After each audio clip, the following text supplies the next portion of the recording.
fiends, friends, and familiars. This is Matt Orozco here from Macabre Daily, and I'm so excited today because I'm joined by actor Arianna Rivas, who stars as Mustang, not like the horse, or like the horse, not the gun, from the Black Phone 2, which is out now on VOD and will be out on 4K Blu-ray in December 23rd. So, Ariana, thank you so much for making some time to speak today.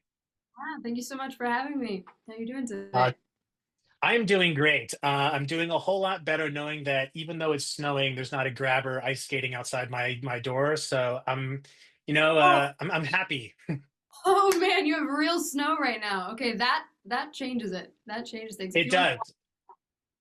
yeah, Well, I was watching it this, so I was watching the film this morning, and I was, getting ready for the interview, and it was snowing outside. I'm like, this is the perfect time to watch this. So I got all of the vibes. It was a nice refresher because I had a chance to see it at Fantastic Fest back in September. And I just want to say, Ariana, fantastic job in the film, a film that maybe no one thought could get a sequel, got one. And Mhm. before go too much into the film itself, curious to know a little about kind of your experience with horror. I think that if IMDb is correct, this is your first horror film. So what was it like going into genre for the first time in your career? Yeah, absolutely. Oh my goodness, it was an absolute journey. I couldn't have expected it. I'll tell you that. I never would have expected that I would do horror because I I don't watch a ton of horror, and I've never considered myself like scream queen by any means. I'm more like a go quiet, and so I thought I don't when this came up, and it came up, I had watched Black Phone, the first one, and I was already a fan, and so I was absolutely just thrilled and honored that this came through. But it was a blast working in horror. I always say it's kind of like being on the inside of the joke, not at the butt of the joke. It's really fun to be in the making of it all, and it's pretty silly when you're really behind the scenes of it all. It was a lot of fun. It was not what I expected in all of the good ways. That's what I hear a lot from folks working on horror films is that it's oftentimes a far more like fun and almost comedic experience behind the scenes than it is what we get on the screen. And for your role as Mustang, you kind of play this, stoic but helpful companion. And I'm curious to know, did you create a playlist for Mustang to get yourself kind of in character and in the headspace? And if so, what's on that playlist? Yes. Oh, I love that. That's so cool that you asked that because I take the playlist so seriously with my characters, and I did create one for Mustang. And I'm actually gonna pull it up. A lot of her, it was country and folk, but kind of like grungy folk because I wanted her to just feel like kind of heavy and like moody. And so Brent Cobb and Coulter Wall were kind of Ooh. my go-tos. Um, like The Devil Wears a Suit and Tie, I thought was just a really fun song. And I would play it just in my trailer getting ready. I would just kind of walk around, and I'm all about like priming. So I'd play my music and prime and get ready for the set. Yeah. I have my Well, Mustang. I have him on Spotify.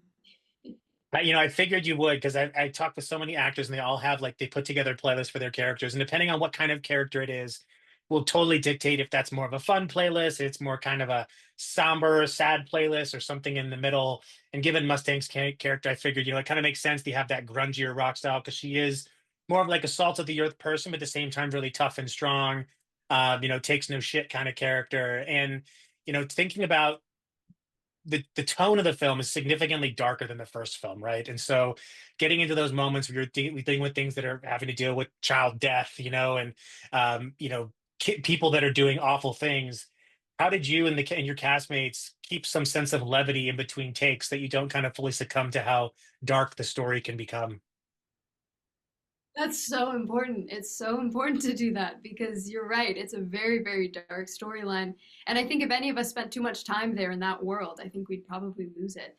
But no, we actually had a lot of fun in between takes. Um, Maddie, she's big on board games. We all are.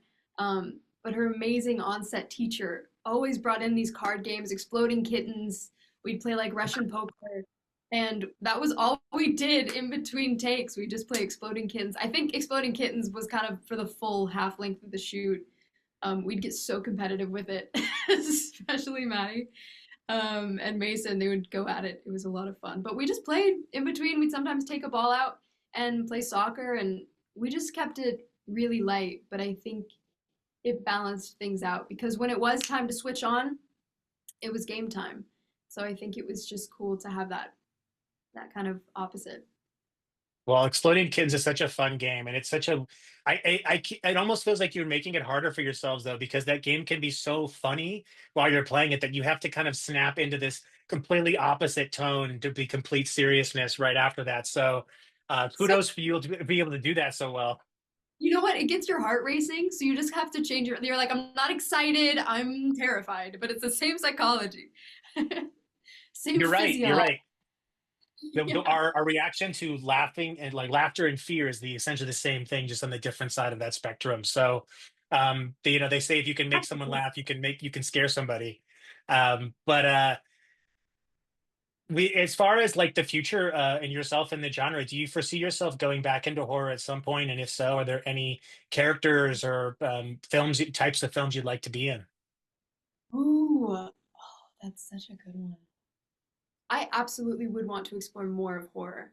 The question is like what element of horror because there are so many like I love Hereditary as a horror movie that very kind of grounded, very psychological.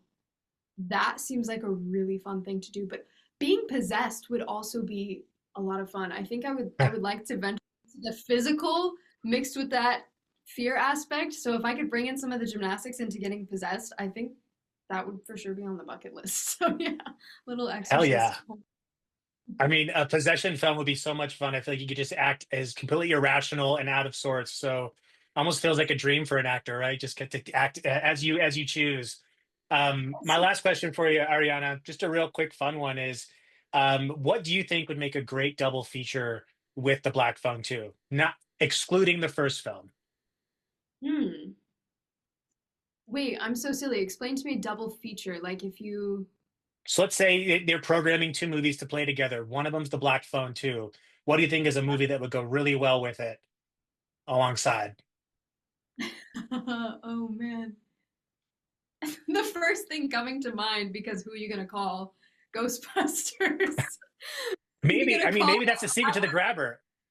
Exactly. I think we could do a little tie-in mashup of these two. Honestly, I Please. would love to see the Ghostbusters suck the grabber into their little like container thing that I don't know what it's called, proton something, I'm thinking, but that's how we need to get rid of this guy. Ethan Hawke, we've got your number, so watch out. Thank you. Ghostbusters are on you. Well, look out.